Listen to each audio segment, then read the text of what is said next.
আলিপুর আবহাওয়া দপ্তর থেকে লাল সতর্কতা জারি। আলিপুর আবহাওয়া দপ্তরের তরফ থেকে আজ মুর্শিদাবাদ জেলার বিস্তীর্ণ এলাকায় লাল সতর্কতা জারি করা হয়েছে। আগামী 24 ঘন্টায় প্রবল বৃষ্টিপাতের পাশাপাশি বজ্রপাতের আশঙ্কা রয়েছে বলে জানানো হয়েছে। বিশেষ করে ভগবানগলা, রানীতলা, সাগরপাড়া, রঘুনাথগঞ্জ ও লালগোলা সহ একাধিক এলাকায় ভারী থেকে অতি ভারী বৃষ্টিপাতের সম্ভাবনা রয়েছে। জেলার মানুষজনকে সতর্ক থাকার পরামর্শ দিয়েছে প্রশাসন।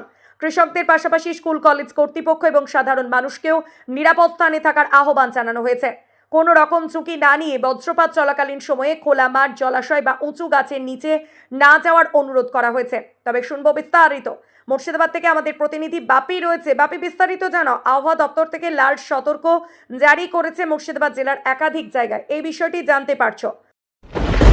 হ্যাঁ, দেখো ঋতু, যে মুর্শিদাবাদ জেলার যে বিস্তীর্ণ এলাকা রয়েছেন, সে বিস্তীর্ণ এলাকায় কিন্তু অতি ভারী বৃষ্টি ও বজ্রপাতের কিন্তু সম্ভাবনা রয়েছেন, এমনটাই কিন্তু আপডেট জানিয়েছেন আলিপুর আবহাওয়া দপ্তর। তেমনই কিন্তু পাশাপাশি যে মুর্শিদাবাদ জেলার যে প্রত্যন্ত এলাকা রয়েছেন, যেমন দেখো লালগোলা, রঘুনাথগঞ্জ, সাগরপাড়া, যে রানীতলা, ভগবানগোলা এবং বিস্তীর্ণ যে এলাকা রয়েছেন, সে বিস্তীর্ণ এলাকায় কিন্তু অতি ভারী বৃষ্টির দেখা মিলেছে।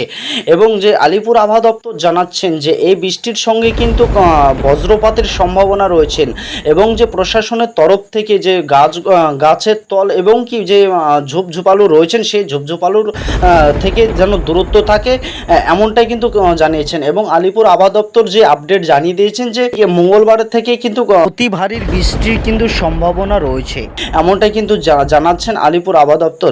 এমনই পাশাপাশি কিন্তু দেখো যে মুর্শিদাবাদ জেলার বিস্তীর্ণ এলাকা রয়েছেন, সে বিস্তীর্ণ এলাকায় কিন্তু নিম্নচাপ, সেই নিম্নচাপ কিন্তু প্রতি মুহূর্তের জন্য কিন্তু দেখা মিলছে, এমনটাই কিন্তু জানিয়েছেন আলিপুর আবহাওয়া দপ্তর। আচ্ছা বাপি, অসংখ্য ধন্যবাদ। আপনারা শুনলেন সরাসরি লাইভে আমাদের প্রতিনিধি মুর্শিদাবাদ থেকে বাপি শেখ ছিলেন।